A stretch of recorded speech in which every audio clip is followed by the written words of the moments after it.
Hi friends, எல்லாரும் எப்படி இருக்கீங்க? ரொம்ப நாளாக பெண்டிங் வச்சுட்டு இருந்த ஒரு ஒர்க் தான் இன்றைக்கி முடிக்க போகிறேன்.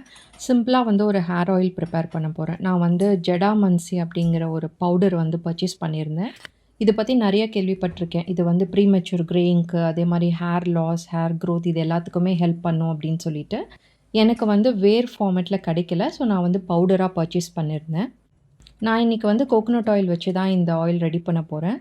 ஸோ இதில் நிறைய இன்க்ரீடியன்ட்ஸ் நான் ஆட் பண்ணலை. 4 தான்.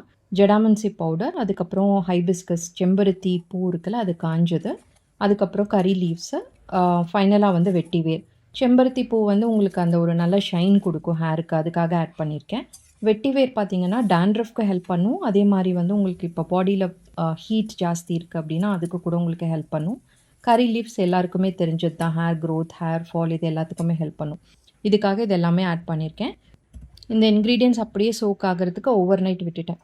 நெக்ஸ்ட் டே மார்னிங் ஒரு முஸ்லின் கிளாத் இருக்குல்ல, அதை வச்சு ஃபில்ட்ரு பண்ணிட்டேன். ஏன்னா பவுடர் நிறையா இருக்கும், அதே மாதிரி வெட்டி வேரும் நம்ம கட் பண்ணி போட்டிருக்கோம்.